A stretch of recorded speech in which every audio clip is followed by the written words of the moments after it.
الصراط المستقيم صراط الذين أنعمت عليهم غير المغضوب عليهم.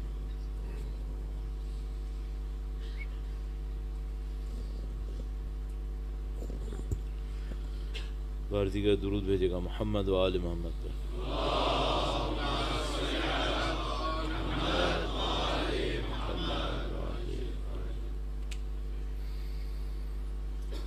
اعوذ باللہ من الشیطان الرجیم. بسم اللہ الرحمن الرحیم. الحمد للہ رب العالمین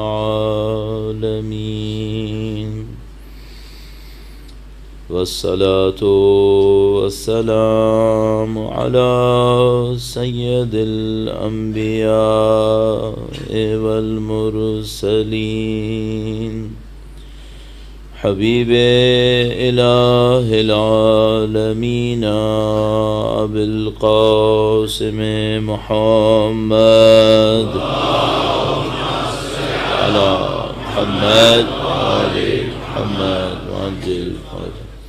وعلى آلہ الطیبین الطاہرین سیما بقیت اللہ فی الأراضین. قال اللہ تعالی فی کتابہ الکریم بسم اللہ الرحمن الرحیم. ام حسبت ان اصحاب الكهف والرقیم كانوا من آیاتنا عجبا. درود بھیجے گا محمد و آل محمد. محمد آل محمد وعجل. امین کرام، شب عاشور ہے. خدا متعال کا شکر بجا لائیں گے کہ اس نے ہمیں اپنی زندگی کے اندر سید الشہداء کے غم میں اس فرش پہ بیٹھنا نصیب فرمایا ہے. اس خدا کا شکر ہے کہ اس نے ہمارے دلوں میں اس مقدس خاندان کی محبت کو قرار دیا. اس دعا کے ساتھ کہ خدا تمام عزاداران سید الشہداء کی جان و مال کی حفاظت فرمائے. پاکستان میں 2 بم دھماکوں کے اندر کچھ عزاداران سید الشہداء شہید ہوئے. اس دعا کے ساتھ کہ ان شہداء کو اور عزاداری کے شہداء دنیا میں جہاں کہیں بھی ہیں ان سب کو سید الشہداء کے ہمراہ محشور فرمائے. مرتے دموں تک ہمیں اہل بیت کے بہترین چاہنے والوں میں قرار فرمائے. قیامت تک ہماری تمام نسلوں کو قرآن و اہل بیت کے پرچم اٹھانے والوں میں قرار فرمائے. سید السردار مولا اور آقا امام آخر الزماں کے ظہور کا دن دیکھنا نصیب فرمائے. ان کی نصرت کی راہ میں شہادت نصیب فرمائے. سید الشہداء کی شہادت کی تسلیت ان کے فرزند کے حضور اور ان کی والدہ ماجدہ کے حضور پیش کرنے کے لیے درود بھیجیں محمد و آل محمد. محمد و آل محمد وعجل فرجهم. اس سے پہلے کہ میں اس سلسلہ مجالس کی اس مجلس کا آغاز کروں، آپ سے عرض کروں گا کہ آپ اپنی صحت و سلامتی کے لیے، تمام منتظمین کی صحت و سلامتی کے لیے اور تمام والنٹیئرز کی صحت و سلامتی کے لیے جن کی انتھک محنت سے یہ پروگرام منعقد ہوئے، ان سب کے لیے درود بھیجیں محمد و آل محمد پر. محمد و آل محمد وعجل فرجهم. ایک سلسلہ ایک خاص موضوع کے تحت آغاز کیا گیا، اور جو موضوع ہم نے شروع کیا وہ آپ کے ذہن میں ہے کہ کربلا سے کن دروس کو حاصل کیا جا سکتا ہے اور ان دروس کو اپنی زندگی کے اندر کیسے عمل میں لایا جا سکتا ہے۔ اس موضوع کے اوپر ہم نے کوشش کی کہ تفصیل سے عرائض آپ کی خدمت میں پیش کریں، اور ان عرائض میں جتنا بھی ممکن ہے انالیسس استعمال کیا جائے، اور اس انالیسس کے ذریعے سے جتنی زیادہ گہرائی میں جا سکتے ہیں، موضوع کی گہرائی میں جا کر اس مسئلے کو حل کیا جائے۔ تو معاملہ صرف یہ نہیں ہے کہ ہم چند دعائیں پڑھ کر سید الشہداء کے راستے پہ چل سکتے ہیں، چند اعمال انجام دے کر سید الشہداء کے راستے پہ چل سکتے ہیں۔ یہ دعائیں، یہ اعمال انتہائی اہم ہیں، لیکن معاملہ اس سے کہیں زیادہ پیچیدہ ہے، معاملہ اس سے کہیں زیادہ گہرائی میں جانے کا ہے، جو چند اعمال اور چند دعاؤں کو انجام دے کر صرف انجام نہیں پا سکتا۔ اس کے لیے ہمیں سید الشہداء کی فکر کو اختیار کرنا ہوتا ہے، دین اسلام کے نظام کو سمجھنا ہوتا ہے، اور سب سے بڑھ کر یہ کہ کہیں نہ کہیں قربانی دینی ہوتی ہے، کہیں نہ کہیں قربانی دینی ہوتی ہے۔ الحمدللہ خدا متعال نے آپ کے اور ہمارے دلوں کے اندر امام حسین کی محبت کو قرار دیا ہے، اور جس کے دل میں سید الشہداء کی محبت ہوتی ہے وہ شہادت کے لیے طلبگار ہوتا ہے، شہادت کو طلب کرنے کی کوشش کر رہا ہوتا ہے۔ تو یہ الحمدللہ فخر آپ کو حاصل ہے۔ خدا کی دی ہوئی اس نعمت کا شکر بجا لانے کے لیے ایک بار پھر درود بھیجیں محمد و آل محمد، صلی علی محمد و آل محمد وعجل الفضل۔ تفصیل سے آپ کی خدمت میں عرض ہوا کہ جس زمانے میں کربلا کا واقعہ پیش آیا، اس زمانے کو کسی بھی انداز میں کوئی معمولی واقعہ قرار نہیں دیا جا سکتا۔ ایک نبی تشریف لائے ہیں، اور ایسے نبی جن کی نبوت کا اعلان روزانہ کئی دفعہ بلند و بالا جگہوں پہ کھڑے ہو کر کیا جا رہا ہے۔ ابھی اس نبی کو دنیا سے رخصت ہوئے محض 50 سال ہوئے، اور اس 50 سال کے اندر معاشرہ ایک ایسی جگہ پہنچ گیا ہے کہ اسی نبی کے نواسے کو اعلان نبوت اور نبوت کی شہادت دیتے ہوئے شہید کر دیا گیا۔ ہم یہ نہیں کہہ سکتے کہ یہ معاشرہ کسی معمولی خرابی میں مبتلا ہے۔ میں نے آپ کی خدمت میں عرض کیا کہ اگر کوئی معمولی خرابی ہوتی تو یہ معاشرہ چونکہ دیندار تھا، دین پہ چلنے والا تھا، دین خود ہی اس مشکل کو حل کر لیتا۔ معاملے میں انتہائی گہرائی ہوگی، خرابی بہت گہرائی تک پہنچی ہوگی، اور یہ ہمارا موضوع ہرگز نہیں ہے، ورنہ بہت اطمینان سے میں آپ کی خدمت میں عرض کر سکتا ہوں کہ 11 ہجرہ کے بعد سے کون سی خرابیاں تھیں جن کے نتیجے میں 61 ہجرہ میں سید الشہداء کی شہادت ہوئی۔ یہ بہت تفصیل سے بیان کیا جا سکتا ہے، اور مشکل ساری یہ ہے کہ جن خرابیوں کے نتیجے میں یہ سب انجام پایا ہے، آج کے معاشروں میں بھی وہی خرابیاں نظر آ رہی ہیں، وہی خرابیاں آج کے معاشروں میں بھی نظر آ رہی ہیں۔ تفصیل سے آپ کی خدمت میں عرض کیا کہ اسلام کا دفاعی نظام کیا ہے، اور اس دفاعی نظام کو کس طریقے سے ان خرابیوں نے بے بسی میں مبتلا کر دیا، ناکارہ کر دیا۔ صرف خلاصے کے طور پہ جو کل اور پرسوں آپ کی خدمت میں عرض کیا، اس کو دہرانے کے لیے چند منٹس لوں گا۔ درود بھیجے گا محمد و آل محمد، محمد و آل محمد وعجل الفضل۔ پہلا اسلام کا دفاعی نظام، اسلام کے ڈھانچے کا بنیادی رکن، بنی الاسلام علی الخمس اہمها الولایہ۔ اسلام 5 ستونوں پر قائم ہے، سب سے اہم ولایت ہے۔ اس ولایت کے مقابلے میں لوگوں نے انحراف کیا۔ اس انحراف کی وجہ کیا تھی؟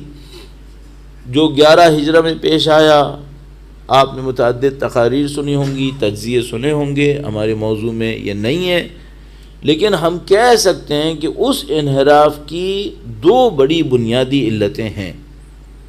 ان میں سے ایک علت کم از کم قبیلہ پرستی قرار پائے گی، قبیلوں کا تعصب قرار پائے گا۔ اگر یہ قبیلوں کا تعصب نہ ہوتا تو امیر المومنین کے خلاف یہ صف آرائی 11 ہجرہ کے اندر جو انہوں نے محاذ بنایا، یہ محاذ نہیں بن سکتا تھا۔ اس کے علاوہ ایک اور مشکل جو اس زمانے میں نظر آتی ہے، وہ لوگوں کا اپنی ذمہ داریوں کو نہ اٹھانا ہے۔ ہر ایک آدمی یہ سوچ رہا ہے کہ دوسرا اس ذمہ داری کو اٹھائے، میرا اس سے کوئی تعلق نہیں ہے۔ اور جیسے ہی لوگ اس طرح سوچنا شروع کرتے ہیں تو غیر ذمہ دار لوگوں کو اپنے منصوبے بنانے کا موقع مل جاتا ہے۔ اس کے بعد جیسے یہ کام انجام پایا، جو پہلا احتجاج ہمیں نظر آتا ہے وہ ام الائمہ بی بی سیدہ طاہرہ کی طرف سے نظر آتا ہے۔ درود بھیجیے گا محمد وآل محمد۔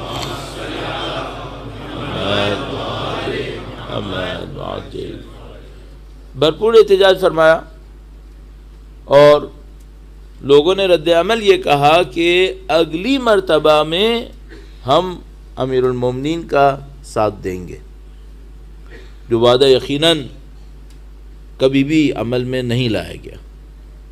کیوں لوگوں نے ساتھ نہیں دیا اور کچھ عرصے کے بعد معاملہ مزید خراب ہوتا چلا گیا؟ اس کی بہت سادہ سی وجہ لوگوں کی مادہ پرستی۔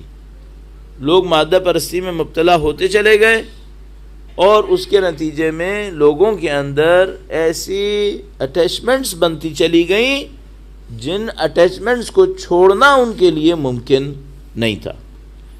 اس زمانے کے حکام نے ایک سادہ سا حکم دے کر بڑے بڑے متقی پرہیزگاروں کو دنیا پرستی کے اندر مبتلا کر دیا، اور سادہ سا حکم یہ تھا کہ جس کی خدمات زیادہ ہیں اس کو بیت المال سے پیسہ زیادہ ملے گا۔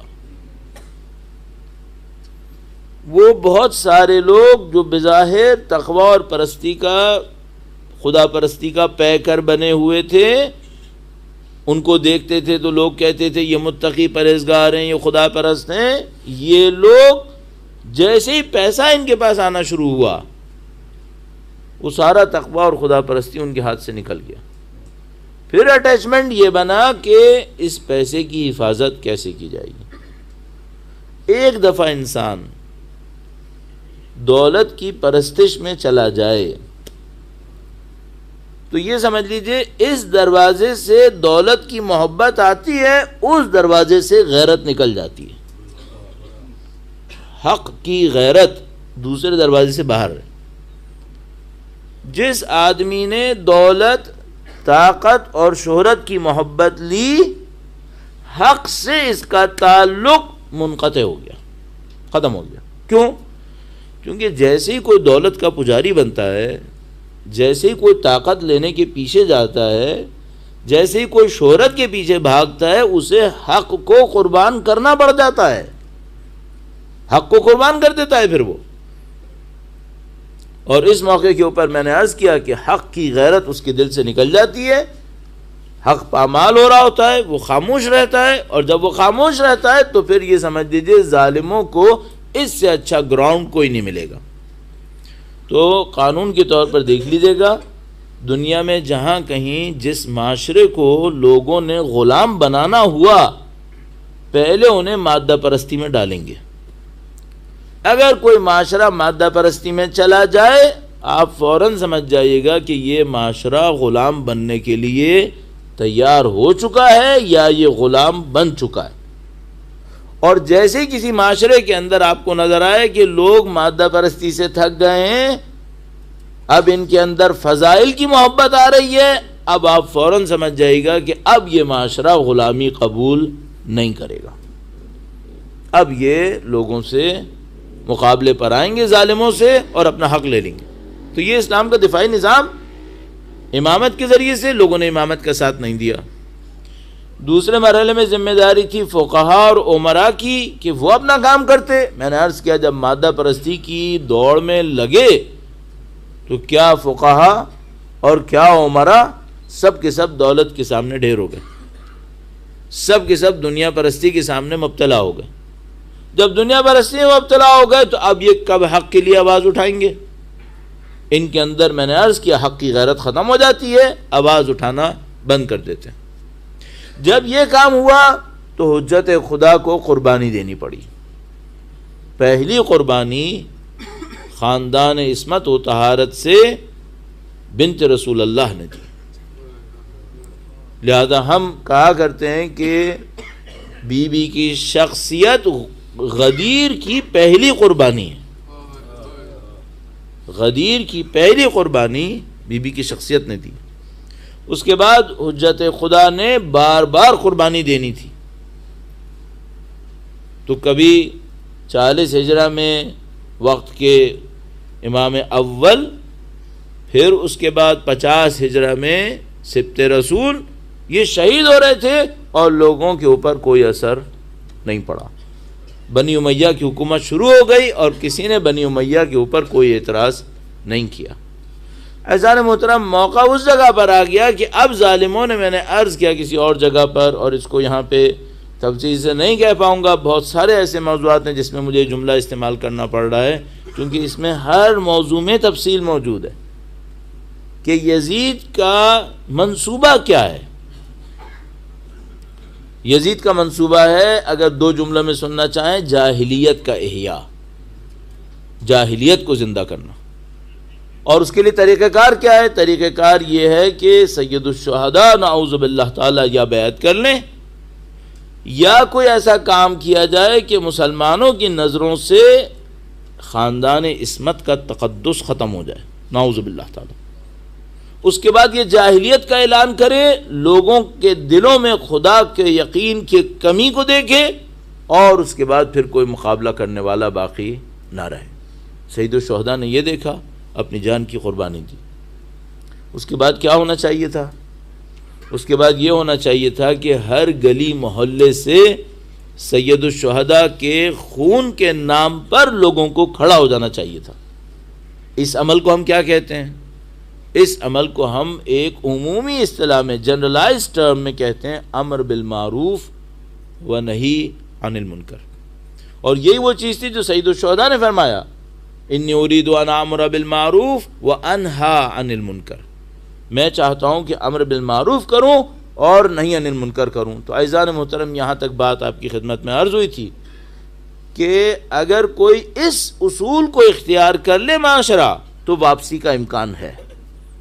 اگر کوئی امر بالمعروف نہیں عن المنکر کا اصول لے لے اور کہے کہ ہم امر بالمعروف نہیں عن المنکر کریں گے، البتہ اس کی اہلیت معاملہ ہے، اس کا طریقہ کار معاملہ ہے، نااہل نہیں کر سکتا، اس کا ایک طریقہ کار ہونا چاہیے۔ اگر کوئی سوسائٹی اس کو لے لے، یہ لوگ دین اسلام کی بنیادوں کو دوبارہ بنا لیں گے۔ عرض ہوا کہ اگر کوئی یہ بھی نہ لے، اگر مادہ پرستی بہت زیادہ ہو گئی اور امر بالمعروف نہیں عن المنکر کے لیے کہیں نہ کہیں رسک لینا پڑتا ہے اور لوگوں نے یہ رسک بھی لینا چھوڑ دیا، پھر کیا ہوگا؟ تو پھر اللہ کے رسول کی روایت عرض ہوئی کہ برے تمہارے اوپر حکومت کریں گے اور دعائیں بھی مانگو گے تو دعائیں پوری نہیں ہوں گی۔ اب اس دور میں کوئی کہے میں 25 قرآن حفظ کروں گا، خدا اس برے کو دور کر دے، نہیں ہوگا۔ کوئی کہے میں اتنی نذر کروں گا، اتنے صدقات دوں گا تاکہ خدا معاشرے کی اس برائی کو دور کر دے، یہ نہیں ہوگا۔ روایت کے مطابق اب دعائیں پوری نہیں ہوں گی۔ تو رائے حل کیا ہوگا؟ رائے حل یہ ہوگا کہ اس معاشرے کو دوبارہ امر بالمعروف نہی عن المنکر کو زندہ کرنا پڑے گا۔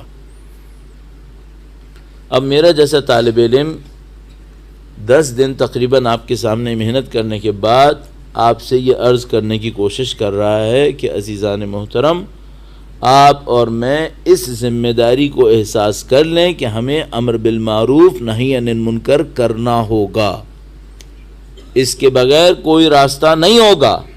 اگر ہم نے اس کو کیا، ہمارے معاشرے زندگی پائیں گے، دین اسلام کی عزت اور سربلندی میں ہمارا بھی حصہ ہوگا۔ خدا نہ کرے نعوذ باللہ اگر ہم یہ نہ کر سکے تو ایک بات کا مجھے یقین ہے، سید و سردار کی تشریف آوری نزدیک ہے، پتہ نہیں ہم انصار میں ہوں گے یا نہیں ہوں گے۔ خدا نے ایک جملہ عرض کرتا چلوں، خدا نے ہم سے قیامت تک کی فضیلت کا کوئی وعدہ نہیں کیا ہے۔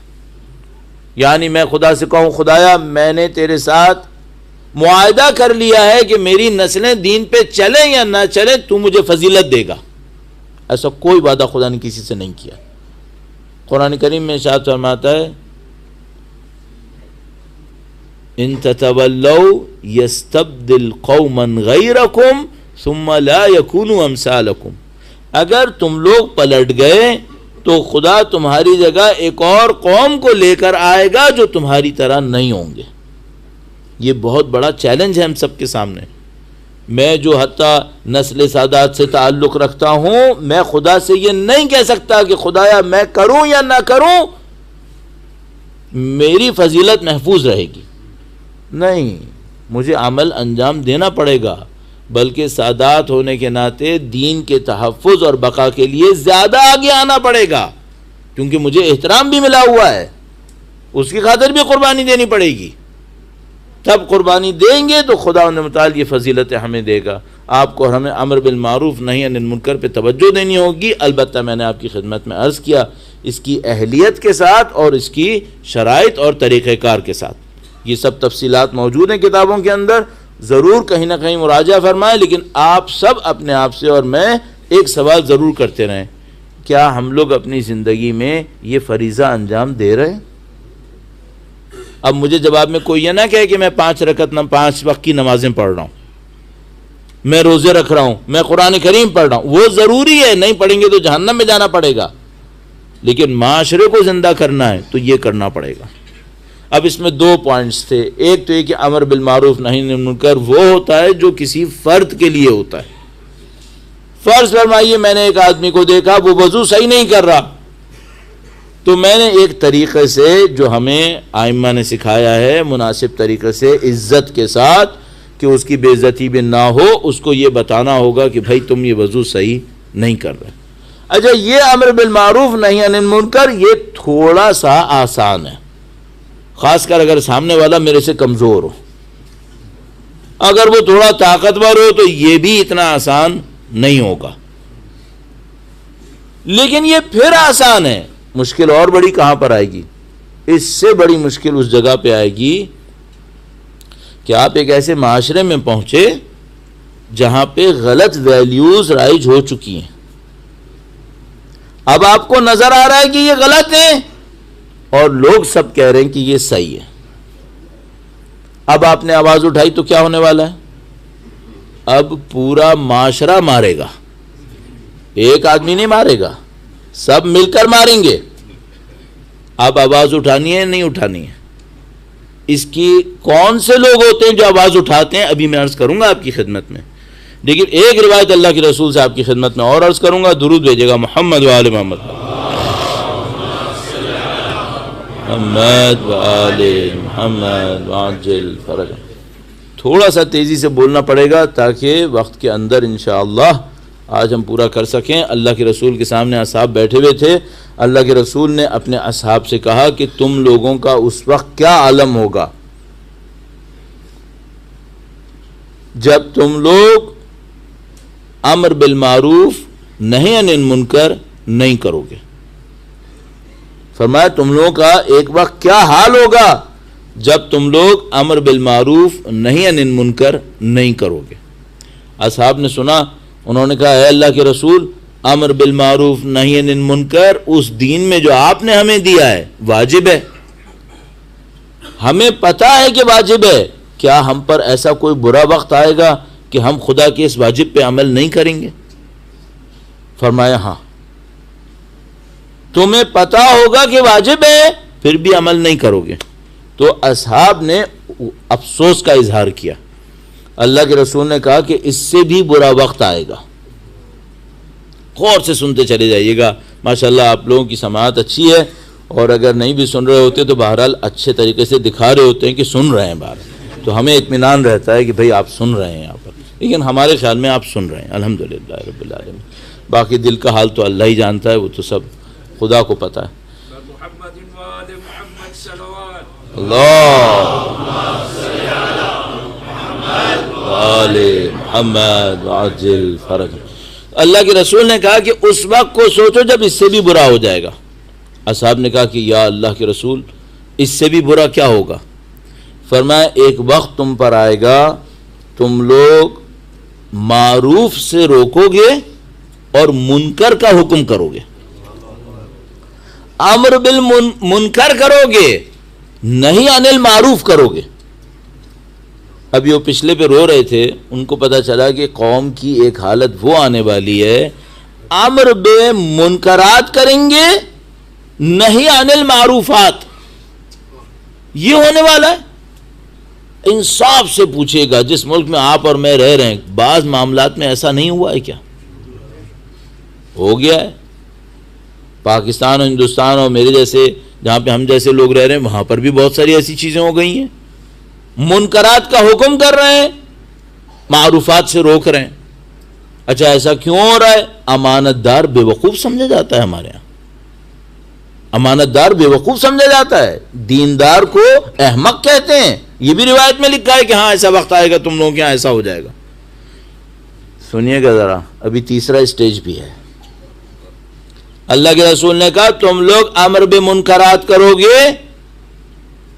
نہیں عن المعروفات کرو گے. اصحاب نے گویا سر پیٹ لیا، کہا اللہ کے رسول اتنا برا؟ اب وہ بیچارے تو یہ سوچ رہے تھے کہ ہم نے اتنی قربانیاں دیں دین پھیلانے کے لیے، اور اینڈ میں یہ ہونے والا ہے. اللہ کے رسول نے کہا اس سے بھی برا ہوگا، اس سے بھی برا ہوگا. انہوں نے کہا اللہ کے رسول اب نہیں معلوم اس سے برا کیا ہوگا. فرمایا اس سے بھی برا یہ ہوگا کہ جو معروف ہوں گے تم انہیں معروف مانو گے نہیں، انہیں منکر کہو گے، اور جو منکرات ہوں گے انہیں منکرات مانو گے ہی نہیں، انہیں معروف کہو گے. اس میں اور پچھلے والے میں فرق کیا ہے؟ پچھلے والے میں معروف معروف تھا لیکن روک رہے تھے، اچھائی اچھائی تھی لیکن روک رہے تھے، برائی برائی تھی لیکن حکم دے رہے تھے. تیسرے اسٹیج میں کیا ہوا؟ اچھائی برائی ہو گئی اور برائی اچھائی ہو گئی. اچھا یہ زیادہ برا کیوں ہے؟ اس کی وجہ یہ ہے کہ اب اگر کوئی امر بے معروف کرے گا تو کس کا حکم کرے گا؟ منکر کا. اور وہ اپنے دل میں کیا سوچ رہا ہوگا؟ کہ میں دین خدا پہ چل رہا ہوں. پوری تقوی اور پرہیزگاری کے ساتھ فسق و فجور کرے گا، اپنی دانش میں پوری طرح سے دین پہ چل رہا ہوگا اور مکمل دین سے باہر جا رہا ہوگا. یہ ہونے والا ہے. اچھا اس سٹیج کو میں کہتا ہوں اقدار کی تبدیلی، ویلیوز کا چینج ہونا. ویلیوز کسے کہتے ہیں؟ جو ہمیں پتا چلے کیا اچھا ہے کیا برا ہے، معروف اور منکر. اللہ کے رسول فرما رہے ہیں تمہاری ویلیوز چینج ہو چکی ہوں گی. اب اس کو اگر مثال میں لیں تو میں کہتا ہوں ویلیوز اگر ایک ٹرائنگل ہو تو ٹرائنگل اپ سیٹ ڈاؤن ہو گئی. جو برائی تھی وہ اوپر آ گئی، جو اچھائی تھی وہ نیچے چلی گئی، معاملہ خراب ہو گیا. اچھا اب میرا ایک سوال ہے، اب اگر اس عالم میں اگر کوئی بولا تو اس کے ساتھ کیا ہوگا؟ اب یہ آدمی جب بول رہا ہوگا تو لوگ کیا سمجھ رہے ہوں گے؟ یہ اچھائی پھیلا رہا ہے یا برائی پھیلا رہا ہے؟ سب لوگ کہیں گے یہ برائی پھیلا رہا ہے. سب لوگ کہیں گے یہ برائی پھیلا رہا ہے، یہ ہمیں اچھائی سے روک رہا ہے. لیکن ان کے ساتھ کیس کیا ہے؟ ان کے ساتھ کیس یہ کہ ان کی اچھائی اور برائی تبدیل ہو گئی ہے. عزیزان محترم، اللہ ہمیں اس شر سے محفوظ رکھے، اس شر سے محفوظ. اگر امر بالمعروف نہی عن المنکر ترک ہوتا چلا گیا تو اس مصیبت میں پھنس سکتے ہیں، نعوذ باللہ تعالی. جب ہمیں کچھ پتہ نہ چلے، نعوذ باللہ ہم نہ ہو اس قوم کو کچھ پتہ نہ چلے کہ کیا اچھائی ہے کیا برائی ہے. ایک آدمی اچھائی بتانے آئے گا، اس کو قوم کہے گی یہ ہمیں برائی سکھانے آیا. ان سب کا مقابلہ سید الشہداء نے کس نسخے کے ذریعے کیا ہے؟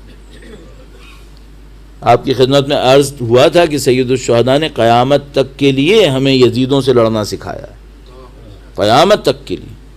اب یہ جو سید الشہداء نے ہمیں لڑنا سکھایا ہے ایسے خطرناک حالات میں، وہ کس ذریعے سے سکھایا ہے؟ آپ کی خدمت میں چند نکات عرض ہوں گے. درود بھیجے گا محمد و آل محمد پر.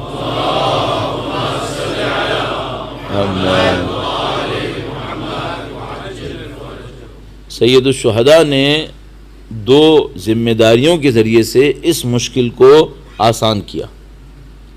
دو ذمہ داریاں کون سی ہیں؟ ایک ذمہ داری یہ دی کہ امر بالمعروف نہی عن المنکر ہر وہ شخص کرے جو حسین کے راستے پہ چلنا چاہتا ہے. اگر آپ سید الشہداء کے راستے پہ چلنا چاہتے ہیں، سید الشہداء نے فرمایا انی ارید ان آمر بالمعروف وانہا عن المنکر.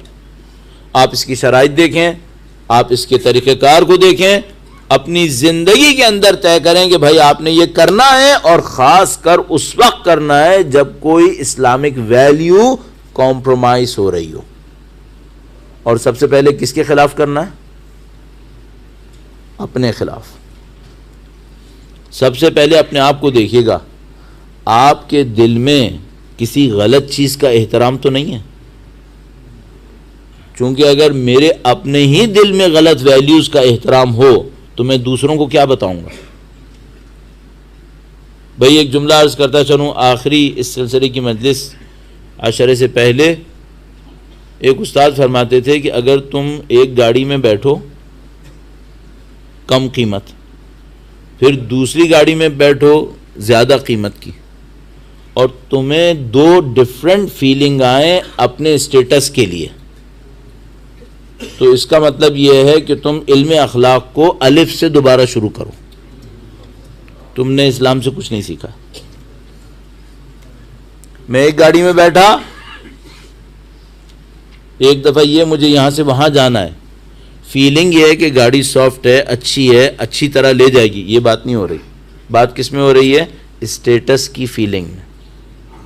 میں ایک گاڑی میں بیٹھا، یہاں سے وہاں گیا، چلو کوئی مسئلہ نہیں ہوا. ایک اور گاڑی میں بیٹھا، اب یہ گاڑی بہت عجیب و غریب ہے. اس میں بیٹھتے ہی مجھے احساس ہوا کہ میرا اسٹیٹس اپ گریڈ ہو گیا ہے.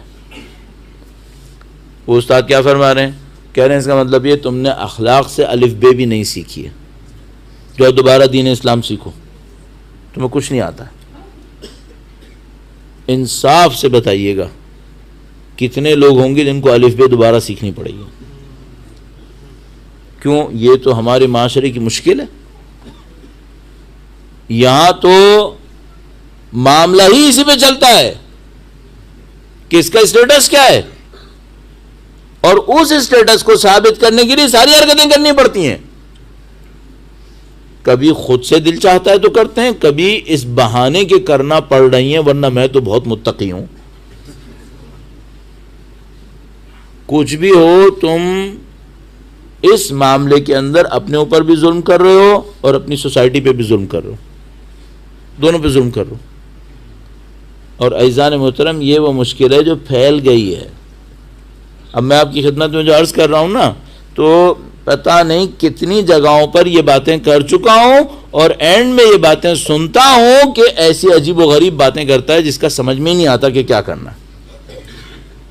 اور مجھے سمجھ میں آ رہا ہے کہ کیوں سمجھ میں نہیں آ رہا کہ کیا کرنا ہے. اس کی وجہ یہ ہے کہ ویلیوز معروف کے عنوان سے پھیلی ہیں. یہ غلط ویلیوز معروف بن کر پھیلی ہیں. کوئی اس بات کو سمجھ بھی نہیں پا رہا کہ بھائی منکر ہے جو معروف بن گیا ہے. ہمیں سمجھ میں نہیں آ پا رہی ہیں اب یہ چیزیں. تو میں عرض کروں گا ہمیں بہت محنت کرنی پڑے گی تاکہ ہم پوری کمیونٹی کو اٹھا کر اس راستے پہ لے کے چلیں جو سید الشہداء ہم سے ڈیمانڈ کر رہے ہیں، جو عزاداری سید الشہداء کے صدقے میں انجام پائے گا. دوسری ذمہ داری عزاداری کی ہے. وقت بہت کم ہے. چند نکات اس سلسلے میں تھوڑے سے اور سخت عرض کرنے ہیں. اللہ آپ کو اور ہمیں محفوظ فرمائے. دین جس کی محبت خدا نے ہمارے دلوں میں رکھی ہے، ہمیں اس دین کو سیکھنے اور عمل کرنے کی سعادت نصیب فرمائے انشاءاللہ. سید الشہداء اور ان کے فرزند محترم کے نظر لطف کے حصول کے لیے درود بھیجیں محمد و آل محمد پر. محمد و آل محمد وعجل. ہم لوگ جب کسی سخت مطلب کو بولنے لگتے ہیں تو اپنے دل میں خدا سے کہتے ہیں خدایا اب تو تیرے ہی ہاتھ میں ہے. اپنے بس میں بالکل نہیں ہے. وہ پہلے والا جو آسان ہوتا ہے وہ بھی بس میں نہیں ہوتا ہے، لیکن کچھ جگہوں پہ پہنچ کر تو اعتراف کرنا پڑتا ہے اندر ہی اندر خدا سے کہ خدا ہے تو ہی سنبھالنے والا ہے. باقی اپنا معاملہ تو خراب ہے. اپنا معاملہ کیوں خراب ہے؟ ہماری زبانوں میں طاقت نہیں ہے، ہمارے دلوں میں طاقت نہیں ہے.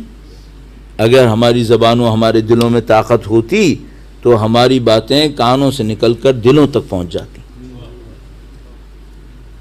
تو پھر خدا سے دعا کرتے ہیں کہ خدایا ہم تو لنگڑے ہیں، ہم تو لولیں، ہم لوگوں کی زبانیں لڑکھڑاتی ہیں، تو کسی طرح تاثیر ڈال دے اور سید الشہداء کے منبر کے صدقے میں، اس فرش عزا کے صدقے میں ڈال دے، ورنہ ہمارے پاس کام ممکن ہے۔ عزاداری کے حوالے سے، عزاداری کا مقصد کیا ہے؟ عزاداری کیوں کرنی چاہیے؟ عزاداری کس طرح کرنی چاہیے؟ یہ بڑے اہم موضوعات ہیں، 10 منٹ کے اندر اس کو نپٹانا ناممکن ہے۔ میں صرف چند پوائنٹس آپ کی خدمت میں عرض کروں گا۔ پہلی بات، عزاداری کا جو بھی ہدف ہو وہی ہو جو شہادت امام کا ہدف تھا۔ آپ کسی بھی نیت سے عزاداری کر رہے ہوں، کسی بھی قسم کی عزاداری کر رہے ہوں، چاہے ایک گھر کے اندر بیٹھ کر کوئی ماتم کرے، چاہے باہر جا کر جلوس میں سید الشہداء کے پرچم کو نکالے، علم کو نکالے، چاہے امام بارگاہوں کے اندر، چاہے گھروں کے اندر، چاہے بازاروں کے اندر، کسی بھی قسم کی عزاداری ہو، سب کا ہدف کون سا ہونا چاہیے؟ وہی ہدف ہونا چاہیے جو شہادت امام حسین کا ہدف تھا۔ یہ عزاداری شہادت کا تسلسل ہے، اس کے سوا کچھ نہیں۔ جو ادھر ہدف تھا وہی یہاں ہدف ہونا چاہیے۔ تو مثال کے طور پر حجت سینٹر میں ایک عشرہ ہوا، اس کا ہدف کیا ہونا چاہیے؟ آپ نے ایک عشرہ کر لیا، اس کا ہدف کیا ہونا چاہیے؟ وہی ہدف ہونا چاہیے جو شہادت امام حسین کا تھا۔ شہادت امام حسین کا ہدف کیا تھا؟ دین کا دفاع، دین کا بیان، دین پر عمل۔ اس عشرہ مجلس کا بس یہی ہدف ہونا چاہیے، دین بیان ہو، دین دفاع ہو اور دین پر عمل ہو، بس۔ اچھا، اب سید الشہداء کے معرکے میں ایسا تھا کہ جس کی نیت ذرا بھی ڈاواڈول تھی، ذرا بھی ہل رہی تھی، وہ عاشور تک نہیں پہنچا تھا، وہ پہلے ہی فارغ ہو گیا تھا۔ شب عاشور پہ بھی نہیں پہنچا تھا، کربلا پہ بھی نہیں پہنچا، پہلے ہی نکل چکا تھا۔ ہمیں عزاداری سید الشہداء میں اس بات کو سب سے پہلے انشور کرنا ہوگا کہ بھئی ہماری نیتوں میں خدا نہ کرے نعوذ باللہ تعالی کوئی غلطی نہ آئے، اور اگر غلطی آئے تو پھر اس پر کمپرومائز نہ کیا جائے، اس پہ کمپرومائز نہ کیا جائے۔ میں اپنے اوپر رکھ کے پہلے شروع کرتا ہوں۔ میرا جیسا آدمی اگر یہاں بیٹھے، مجلس پڑھے اور لوگوں کو یہ احساس ہو کہ اس نے مجلس اپنی شخصیت کو ثابت کرنے کے لیے پڑھی ہے، اپنے فن کو ثابت کرنے کے لیے پڑھی ہے، اپنی پاپولیرٹی بنانے کے لیے پڑھی ہے، اپنے پیسے بنانے کے لیے پڑھی ہے، اگلی دفعہ بٹھائیں یا نہ بٹھائیں؟ نہیں، کمپرومائز نہیں کرو، پھر کمپرومائز مت کرو۔ اچھا، اب ایک علیحدہ مسئلہ آتا ہے کہ بھئی چلو فرض کرو اگر ہم نے اس پہ کمپرومائز نہیں کیا تو آج تو ہمیں ایسا بندہ ملا تھا جس کی زبان بہت اچھی تھی، کل کوئی ایسا بندہ ملے گا جو ہمیں 1 گھنٹے میں بور کر دے گا۔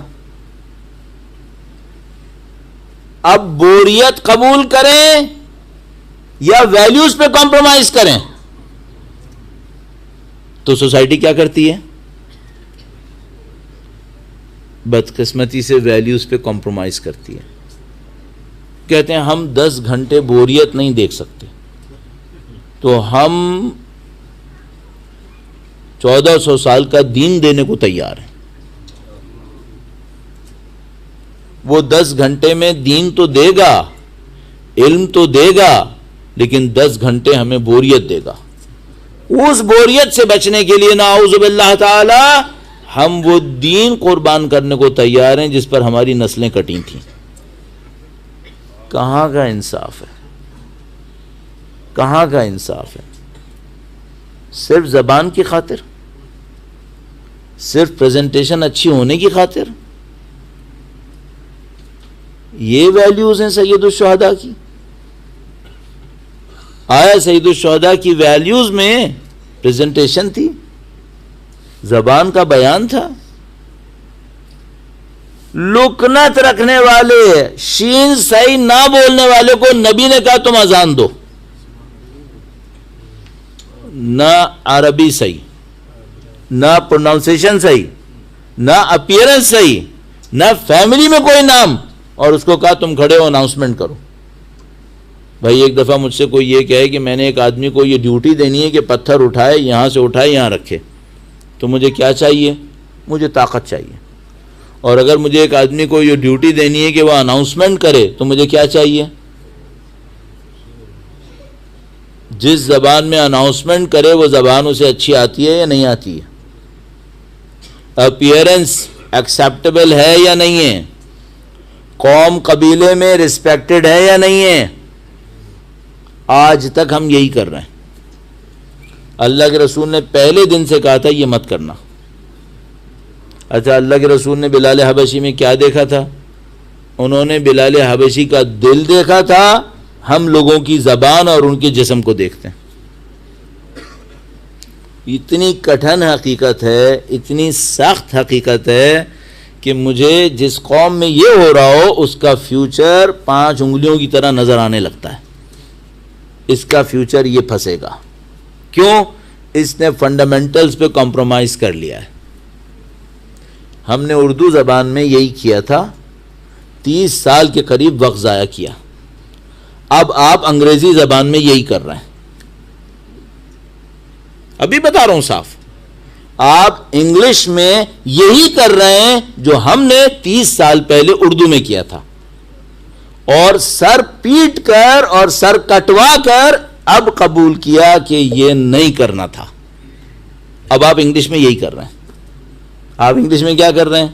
آپ جا رہے ہیں انگلش لینگویج کے پیچھے. آپ تقوی اور پرہیزگاری کم دیکھ رہے ہیں، اور 5 انگلیوں کی طرح واضح فیوچر کیا ہے پھر. اور اس کے بعد پھر کیا ہوگا؟ ایک فارسی میں شعر ہے، کبوتر با کبوتر باز با باز کند ہم جنس با ہم جنس پرواز. کیا ہوگا؟ کچھ نہیں ہوگا. مادہ پرستوں کو مادہ پرست بولنے والے مل جائیں گے، وہ اس پہ خوش رہیں گے، اور خدا پرستوں کو خدا پرست بولنے والے مل جائیں گے، انشاءاللہ وہ ان پہ خوش رہیں گے. یہ ہوگا. بدقسمتی سے بیچ کی عوام بری طرح پسے گی. عزیزان محترم، یہ عزاداری سید الشہداء ہے.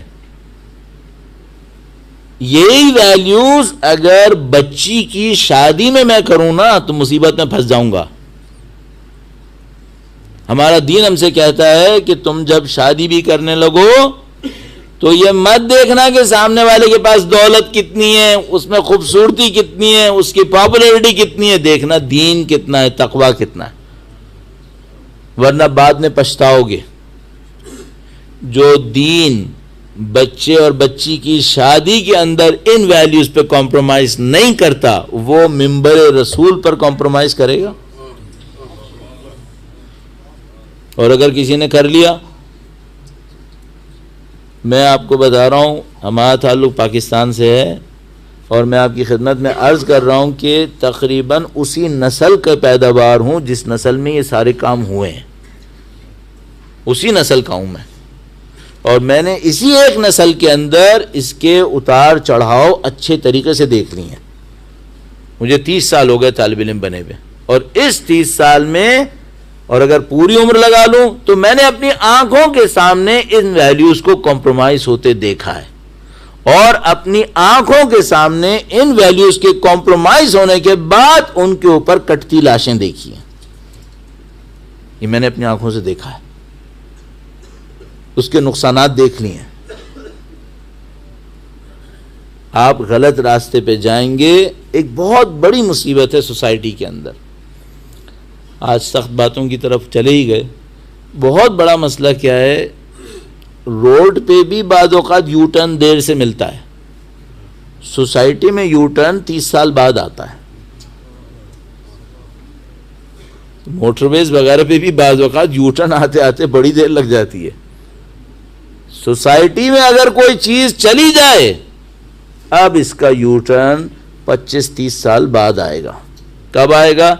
جس نے لیا تھا پہلے وہ جنریشن فارغ ہو جائے اپنی ساری مصیبتوں کے ساتھ، اس کے بعد جب دوسری جنریشن آئے گی تب اس کے دماغ میں اتنی طاقت ہوگی کہ وہ کمپیریزن کر سکے۔ ایک جنریشن تو گئی۔ عزیزان محترم،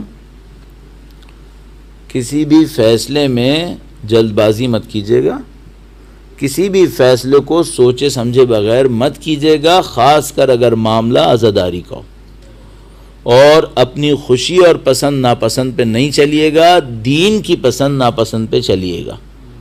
تھوڑی دیر پسند نہ بھی آئے صبر کر لینا۔ اللہ کے رسول نے جو بلال حبشی کو کھڑا کیا تھا نا، تو بہت سارے لوگوں کو ایک آنکھ نہیں بھاتا تھا۔ اللہ کے رسول کے پاس آ کر کھلے بندوں چھپے لفظوں کہتے تھے کہ اے اللہ کے رسول اس کو ہٹا دیں، کسی اور کو یہاں پر لے آئیں۔ اللہ کے رسول کو مشورے دیتے تھے۔ اللہ کے رسول کہتے تھے کہ دیکھو اگر یہ اذان نہیں دے گا نا تو سورج بھی طلوع نہیں ہوگا، تم بلال حبشی کو پہچانو، یہ اذان نہیں دے گا آسمان میں تبدیلی نہیں آئے گی، دن نہیں ہونے والا ہے پھر۔ تو اعزان محترم، ہم میں تو اتنی طاقت نہیں ہے ہم لوگوں میں کہ ہم اتنی گہرائی میں جا کے چیک کر لیں، لیکن ہم اتنا کر سکتے ہیں کہ جن ویلیوز پر کھلے آنکھوں کمپرومائز ہو رہا ہو اس کو تو روک لو، اسے تو کم از کم روک لو بھائی۔ عزاداری خلوص کے ساتھ ہونی چاہیے، عزاداری میں مفادات نہیں ہونے چاہیے۔ ایک جملہ اور عرض کروں، بس آپ کی زحمت تمام کروں، جب آپ مرثیہ پڑھیں، میرا جیسا بولے، آپ ماتم کریں، سب کے دماغ میں صرف ایک بات ہونی چاہیے، یہ جگہ حسین کی ہے، یہ ہماری نہیں ہے، یہ جگہ حسین کی ہے۔ میں نے اپنے لیے کیا تو غصب کیا ہے، میں نے خیانت کی ہے۔ جو یہاں مرثیہ پڑھے، نوحہ پڑھے اور لوگ اس کو دیکھنے لگیں، فوراً اپنے دماغ کو سمجھائے یہ محبت حسین کی ہے، مجھے خائن نہیں بننا ہے، میرے لیے نہیں ہے، یہ محبتیں حسین کے لیے۔ آپ مجھے سننے نہیں آئے، واللہ عرض کر رہا ہوں، مجھے بھی پتا ہے، احمق نہیں ہوں کہ مجھے نہ پتا ہو۔ آپ سید الشہداء کی محبت کے لیے آئے، میں دیوانہ ہوں کہ میں سمجھوں گا کہ مجھے میری لیے سننے آیا؟ میں پاگل ہوں کہ میں اپنی شخصیت کو پروموٹ کرنے کے لیے ممبر رسول کو استعمال کروں؟ آپ اور مجھے ان باتوں میں بالکل کلیئر ہونا چاہیے، بالکل۔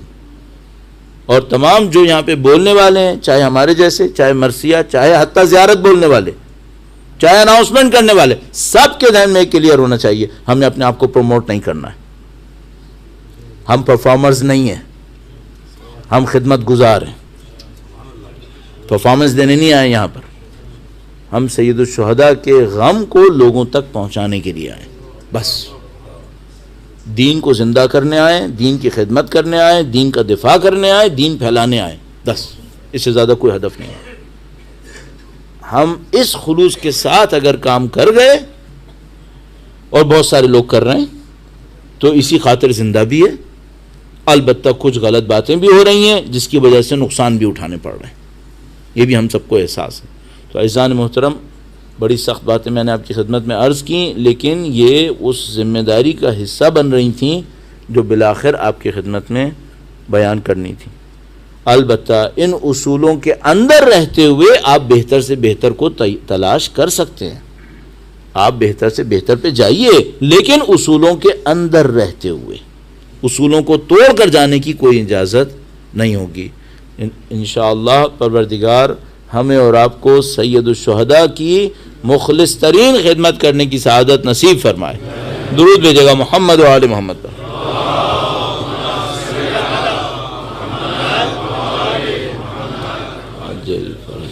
عزیزو، آپ سید الشہداء کے غم کی خاطر اپنے گھروں سے نکلے، اور ظاہر ہے کہ آپ نے اپنی زندگی میں سے وقت بھی نکالا، کچھ سختیاں بھی برداشت کی ہوں گی، ظاہر ہے جو دوست احباب آئے ہیں جاتے ہیں کچھ سختیاں بھی برداشت کرتے ہیں، اور یہ سختیاں تو کچھ بھی نہیں ہیں۔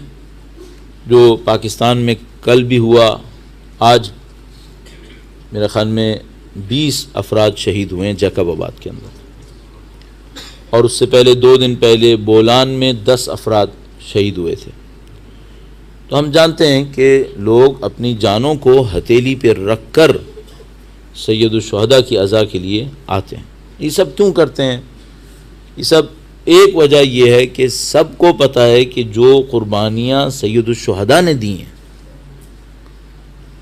ان قربانیوں کے سامنے ہم سب شرمندہ ہیں، ان قربانیوں کے سامنے ہم سب کے دلوں میں غم ہے، اور مکرر ہم اس بات کو دیکھ رہے ہیں کربلا کے اندر کہ سید الشہداء نے جسم قربان نہیں کیے، صرف جسم قربان نہیں کیے، سید الشہداء نے محبتوں کو قربان کیا ہے، چاہتوں کو قربان کیا ہے۔ سید الشہداء کا ایک ایک سپاہی خلوص کا پورا پہاڑ مجسم پیکر بن کے ظاہر ہوا ہے۔ سید الشہداء کے سپاہیوں میں جہاں بوڑھے ہیں، جوان ہیں، لڑکپن میں ہیں، سید الشہداء کے سپاہیوں میں بچپنے کے اندر موجود بچے بھی ہیں۔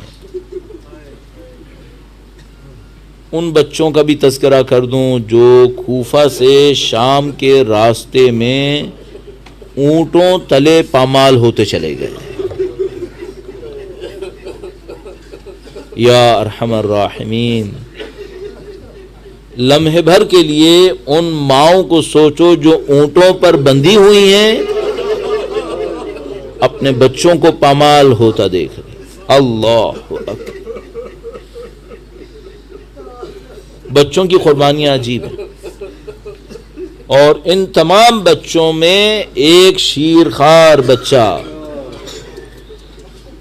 جب یہ قافلہ مدینے سے چلا ہے تو اس کی عمر 2 مہینے کے قریب ہے، اور شاید ہی کسی نے دیکھا ہو کہ حسین کے قافلے میں 2 مہینے کا سپاہی بھی ہے، شاید ہی کسی نے دیکھا ہو۔ لیکن اس 2 مہینے کے سپاہی نے کربلا میں وہ میدان مارنا ہے جو بڑے بڑے پہلوان، بڑے بڑے بہادر جنگجو انجام نہ دے سکے، یہ اس علی اصغر نے انجام دینا ہے۔ اور ایک بہت خوبصورت قول علامہ ذیشان حیدر جوادی صاحب کہتے تھے، وہ کہتے تھے کہ امام حسین نے کربلا میں شہادت کا خط لکھا ہے، اور خط لکھنے کے بعد علی اصغر کے مظلوم خون سے مہر لگائی ہے۔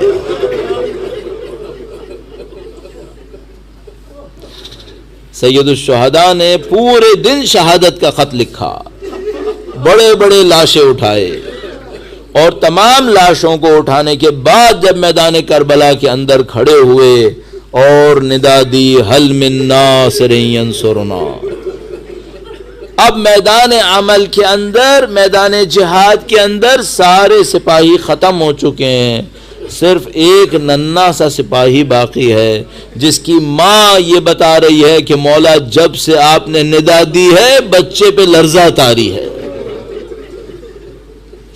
یہ بچہ بار بار اپنے آپ کو گویا جھولے سے گرا رہا ہے۔ سید الشہداء خیمے کے نزدیک تشریف لائے اور مادر علی اصغر سے کہا کہ بچہ مجھے دو، شاید میں پانی پلا لاؤں۔ یہ جو پیاس کا معاملہ ہے یہ بڑا ہی عجیب معاملہ ہے کربلا کے اندر، یعنی انسان جب اس معاملے کو دیکھتا ہے اور تھوڑی دیر کے لیے سوچتا ہے کہ 6 مہینے کا بچہ پیاس سے لرز رہا ہو، اور کبھی اس کی زبان باہر نکلتی ہو، کبھی اس کی زبان اندر جاتی ہو، اور انسان اس بات کو سوچے کہ مادر علی اصغر کیا کرے بیچاری۔ امام حسین خیمے پر آئے، فرمایا علی اصغر مجھے دو، شاید میں اس کے لیے پانی پلا سکوں۔ مادر علی اصغر نے علی اصغر کو سنبھالا اور امام حسین کے ہاتھ میں دے دیا۔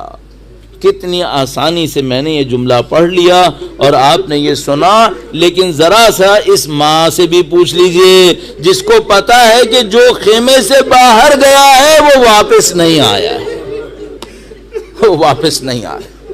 مادر علی اصغر نے یہ جو علی اصغر کو دیا، یہ اللہ کے معجزوں میں سے ایک معجزہ ہے۔ ذرا کسی بھی ماں سے پوچھے گا کہ اپنے بچے کو قربان ہونے کے لیے دے گی؟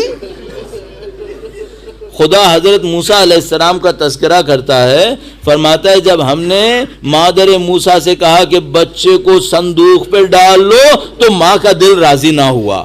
ہم نے ماں سے کہا کہ صندوق پہ ڈالو، پانی میں نہیں ڈالو.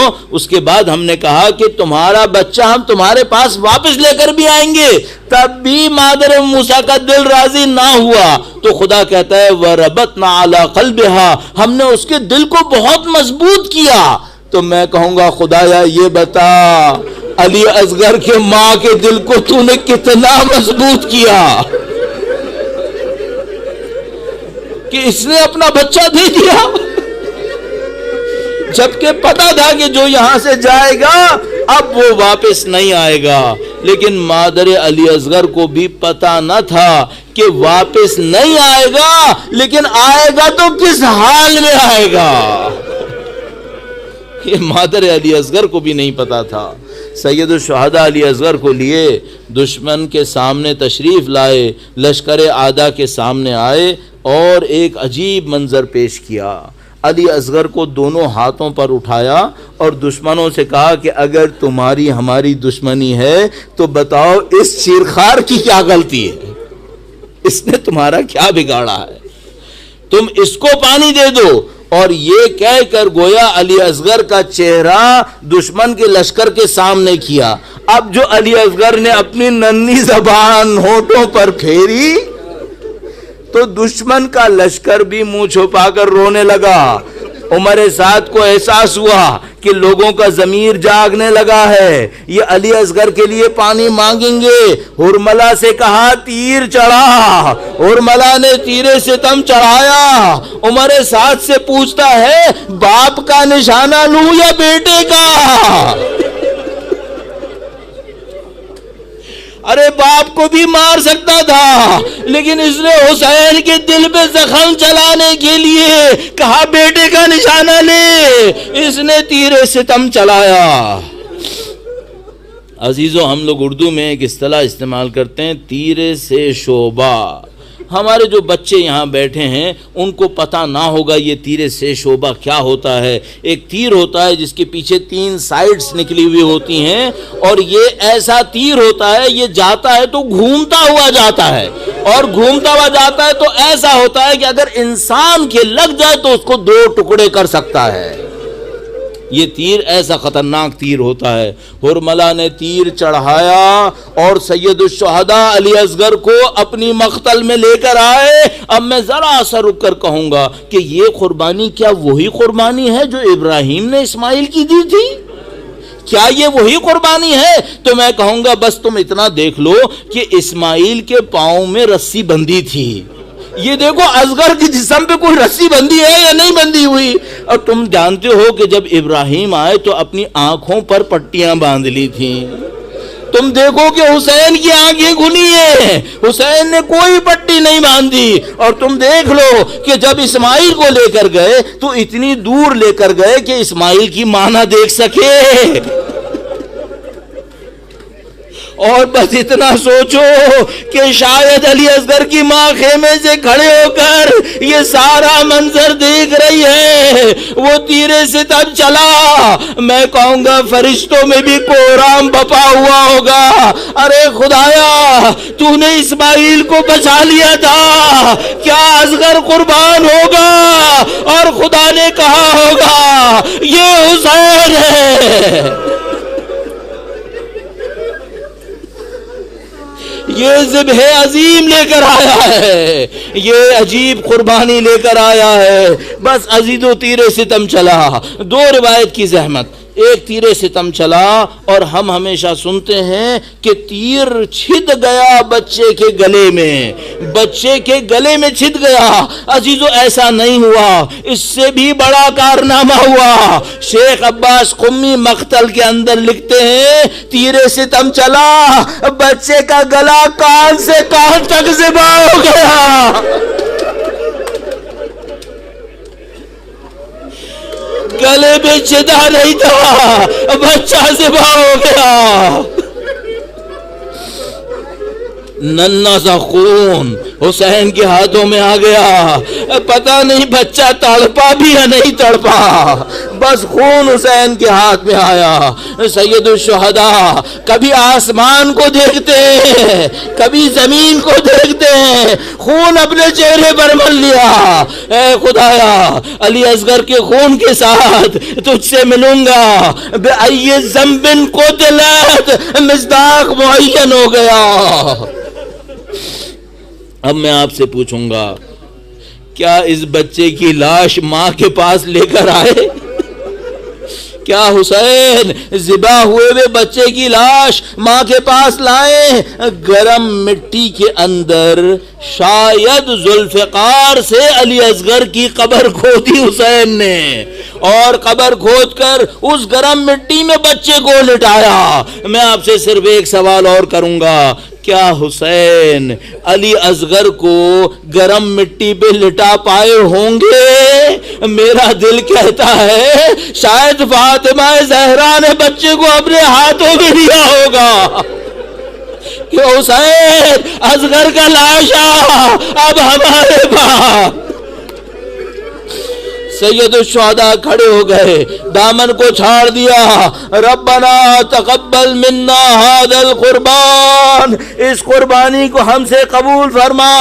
بس ایک وقت آیا، قافلہ اسرا کوفہ میں داخل ہوا، لوگوں میں مشہور کیا یہ باغی لوگ ہیں. لوگوں کو پتا چلا مرنے والوں میں علی اصغر بھی تھا. لوگوں نے کہا ارے ظالمو، یہ بتاؤ اگر یہ باغی ہے کیا 6 مہینے کے بچے نے بھی بغاوت کی تھی؟